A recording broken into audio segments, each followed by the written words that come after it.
What is going on, everybody, and welcome back to another Yu-Gi-Oh! OCG Structures chapter review. Today, guys, we're going to be going over chapter 13 of the Yu-Gi-Oh! OCG Structures manga. I am very excited to get into this chapter. I do apologize for a little bit lacking of these OCG Structures reviews lately. I was just having some pretty bad time in terms of being able to actually get the manga pulled up and actually read it. I actually just read it like 2 days ago. Like, that was the only time frame that I actually could read this, and also I had to deal with some other projects that I was trying to do with some technical difficulties that I was actually having while editing those videos. And then I also had the Yu-Gi-Oh! 7's manga, or the chapter 3 review, which should be out already by the time of this recording. So if you're interested in reviews for the Yu-Gi-Oh! 7's manga, go and check out that series. I have a whole playlist where I've done the first 3 chapters, so go check that out. And yeah, I just wanted to kind of explain all that. So without further ado, guys, let's not waste any more time, and let's get right into the chapter. So what did I think about this chapter? I don't know how to feel about this, and I'll kind of explain why I kind of say that as my reaction as starting off this. Let's jump right into it. I really needed to kind of talk about this, because this took a level that I did not expect it to take, but let's get into it. So, we're continuing off where we left off last time. We have Misguide versus Light in the 3v3 tournament. We're still continuing from last time. It starts off with Light activating a spell card. I believe it's called, like, Cosmos Challenging or something like that, which love the design. It's Esperado, kind of like doing that whole psychic thing. Remember in the anime when he pretended he had psychokinesis to where he can be able to read his opponent's mind and be able to read his cards, when in all reality his brothers were on the top of the roof and they were kind of spying on Joey's cards when that duel was happening, but we don't really talk about that. But really do like this card design. I don't think I've ever done a video about this, so very interesting to see this card again. We see Yuga still cheering on for her teammate as usual. She's able to get Jinzo back from the graveyard. You still have Shoma yelling at Misguide for, well, obviously because he's cheering for his teammates. She goes and ends her turn. She sets a card. We have Misguide going into her turn, and she's able to activate Cosmic Challenging again, where she can target the monster that she drew, and if she's able to guess correctly what the card in her hand is, she's able to destroy it. She guesses monster, obviously that's what she has in her hand, she has to send that to the graveyard.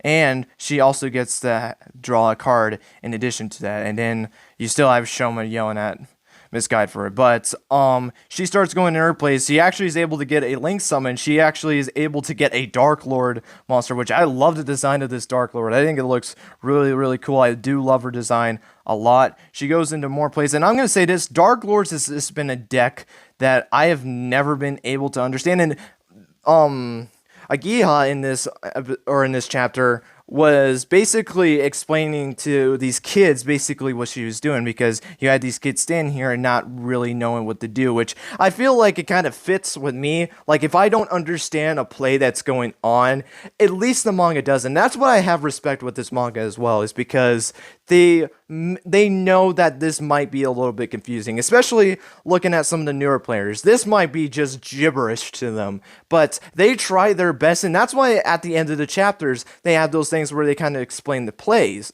and that way this can get people to kind of understand what is going on with the duels, and maybe get them to understand kind of how these decks work and how, like, the game is to these days. Because let's be honest, the Master Duels is very complicating. I mean, think about it. Your extra deck, you have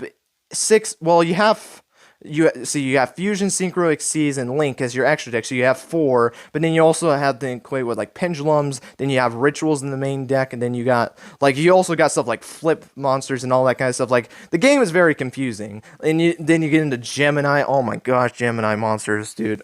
Gemini monsters. What do you gotta say? You got spirit monsters, you got all those kind of things. So I feel like they're trying to do their best to explain the plays that are going on, and I really do appreciate it. But she's able to activate the Dark Lord contract that was in her graveyard to special summon a Dark Lord Super Baya from her graveyard and activate its effect, which targets and then special summons a I'm not gonna pronounce the monster. It's like Tezcalip Puka in her graveyard. If I completely butcher that name, I really do apologize, because some of these names are very hard to explain or like say. Then she pays 1,000 life points to activate this effect, which is able to target her Dark Lord contract that is in her graveyard, and uses Exhale's effect to special summon from the graveyard, and then that Dark Lord contract is shuffled back into her deck. And then, she has a Gia where she kind of explains the whole reasoning for it. We have her going and paying another 1,000 life points to activate X-Chill's effect by targeting a Dark Lord Uprising in her graveyard, which is able to get her set to go into a fusion summon. She actually does her first fusion summoning in this duel, where she's able to get the first Dark Lord, which love the monster as well. I think I still like the Link monster a little bit more. It's a good 4,000 beater, which we explained in the last chapter, where a thing with the Jinzo deck that has a problem with it is that it has mid-level attack. The thing with her deck is that it has good background support and it has good attack points. So even though Jinzo can help with the back row on a face-to-face combat, her deck, her Dark Lords, are going to get over Jinzo, which you can clearly see with her having 4,000 attack points just by the first Dark Lord alone. And then you have the other one on the field, that Link monster on the field, which, even though, yeah, it has 1,600 attack points, but, it can still do a pretty good amount of damage. He activates the first Dark Lord's first effect, which is able to destroy all cards she controls, which is a very devastating effect. And now her field is going to get completely wiped, and if she attacks with all the monsters on the field, it would be over 8,000 attack points, winning the duel. She goes in for the attack, she swings with all of her monsters, but she's able to survive, because she was able to activate a quick play spell card, Everlasting Alloy, and then which basically what it does is for the rest of the turn, Jinzo's, I should more say, because the Xyz monster gets this as well, cannot be destroyed by card effects. So, the monsters get to stay on the field, so that she cannot be able to basically wipe her out because of all the monsters. Shoma's like saying, oh darn, she isn't able to get it. And Strong is starting to notice, like, okay, maybe you need to start like chilling out a little bit. You probably should not be cheering this much. And he's like, no, I mean, come on, this is our teammate. We should be cheering for her. And he continues doing that. Misguide still goes for the attacks anyway, and is able to get her down to 4,400 life points. Puts her in a dangerous situation. During her end phase, she's actually able to activate the Condemned Dark Lord's effect, where she can gain 1,500 life points. So now her life points is at 7,500. And she ends her turn there. We go into Light's turn. Before that actually happens, by the way, she also special summons a Super Turbera from her graveyard and activates an effect where she's able to special summon an Obak from her graveyard, and then it activates its effect. She's able to send a Dark Lord Rebellion from her deck to the graveyard, and she's able to just keep getting her field basically set. And that's the thing with Dark Lords that is always confusing, because so many effects happen. Like, I'm trying to explain all these effects to you guys, but it's very hard. I mean, I'm gonna be honest, with a deck that I don't really know, like Jinzo's, I understand the deck very well because I used to play that when I was a kid. I used to play Jinzo. Like, remember when Jinzo was a very powerful card back in the day because of the fact that it was just such a board killer with like back row in terms of traps, because you had Imperial Order, you had Mirror Force, you had Magic Cylinder, all these good trap cards, and Jinzo was able to defend them. That's why I know this deck so well. But Dark Lords has been a deck that I've never researched before. Even when I read this chapter, I never did any research on it, so it kind of made it a little bit hard to do it. But she has this complete like rock solid wall in front of her where she's going to be able to protect her life points. And then this is when the whole tool, or like the whole tone, tool of the duel changes, as the lettering, or this is actually more the terms of the people that actually did it, which I don't think I've ever given a shout out to the people that actually do these chapters. So I guess I'll do it real quick. Shout outs to Neo Arcredo, I believe that's how you pronounce that name, and J Bix, I think that's how you say that. If I have butchered that name, I completely apologize for that. That was a weird name for me, but shout outs to them for actually being able to translate them. Without them, we're not going to be able to actually get these for ourselves because there is no official translation for OCG Structures. So really do appreciate it. But you just see like the whole tone changes. Like she has a dark shadowing over her eyes. Her eyes have completely changed. She goes in her turn, summons Armageddon Knight, which has been a minute since I've actually seen that card. Uses its effect to send a Jinzo returner from her deck to the graveyard, then activates the effect of the returner to special summon a Jinzo from her graveyard, or I should be more specific, the Ejector. I forgot it was Ejector. Then is able to make her go into a position where she pays 1,000 life points to start activating effects again. And then this is just basically breaks her at this point, because the next shot we see her when she's like screaming at her veins are popping out at this point. Like she has lost her ever-living mind at this point. And it's all, and you know the funny thing about this though, it's all because of jealousy. Because remember, she had the opportunity to duel with Shoma, right? The only reason why she's getting mad about this is because Shoma is cheering for his teammates. And because she denied it, she's mad about this, which I think is just absolutely hilarious. She's so jealous because she had, again, an opportunity to duel with Shoma. They offered her a spot on their team, but because she denied it because she wanted to have a duel date with her, or a duel date with him, excuse me.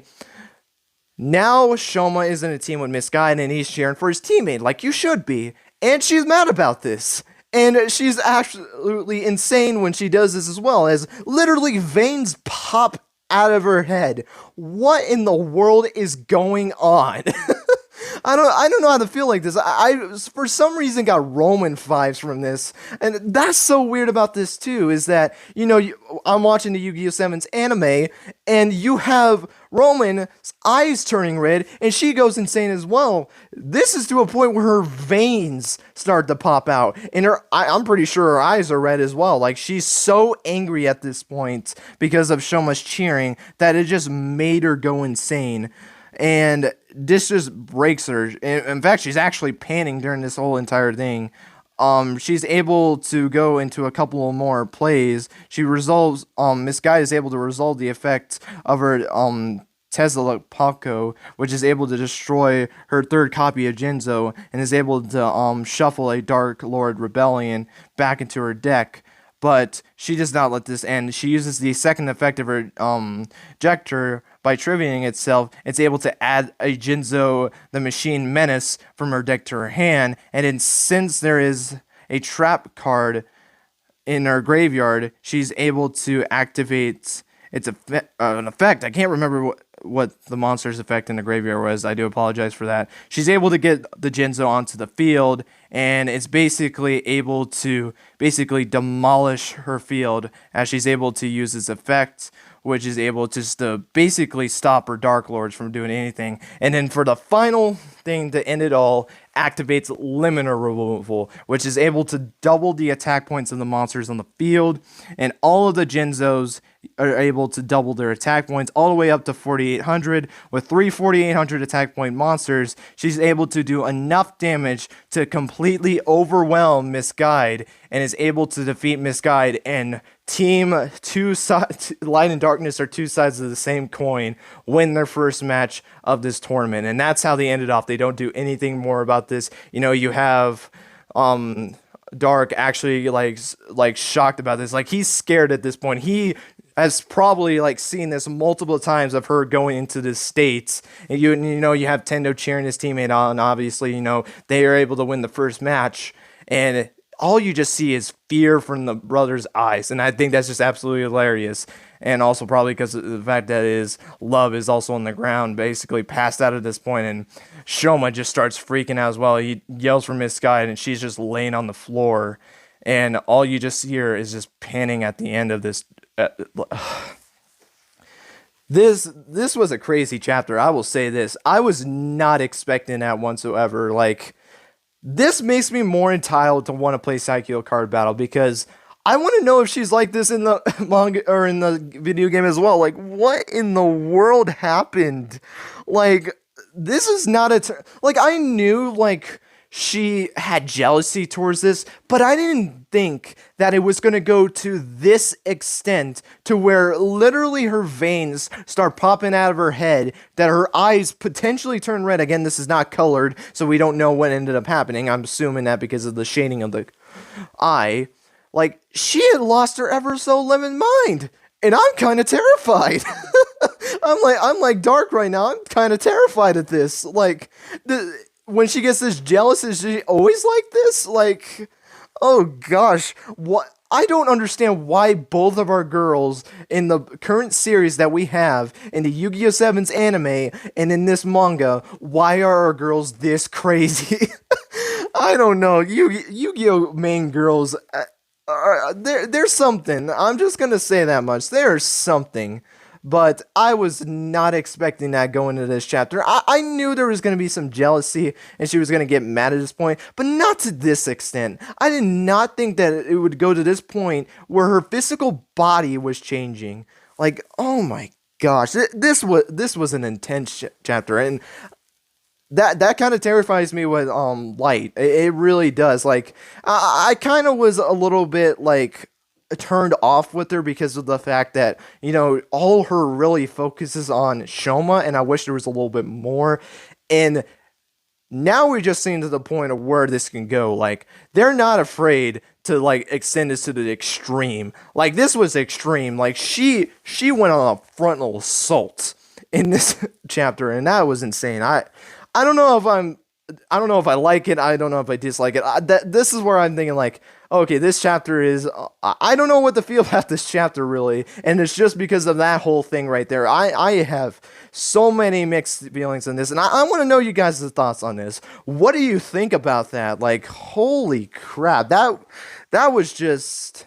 This chapter was something, I will say that at least, and definitely let me know what you guys' thoughts on the chapter was. I do apologize for being a little bit, I think this is the poorest that I've kind of done in explaining the cards, but Dark Lords just kicked my butt. I really could not understand the Dark Lords, and I even read the back, and I kind of have the idea what it is. Basically, they're just basically able to just swarm the field. That's basically their whole deal. They get these high attack point monsters on the field, and is able to swarm the field with monsters, and able to get like spell and trap cards, even having banishing effects to help get into those plays and basically just demolish your opponent's field with the overwhelming monsters. That's really all I know from the Dark Lords, at least what Misguide has shown, but I do apologize if it was a little bit harder to explain that.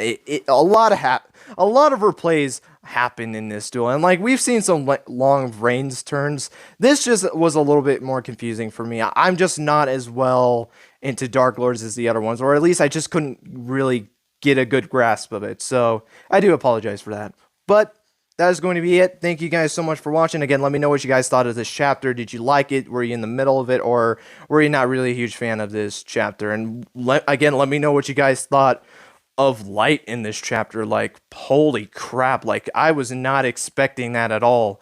Maybe you guys expected it. I don't know. Probably. That's why I'm assuming that's why I'm questioning, is this in the Psycho card battle as well? I don't really know, but oh boy.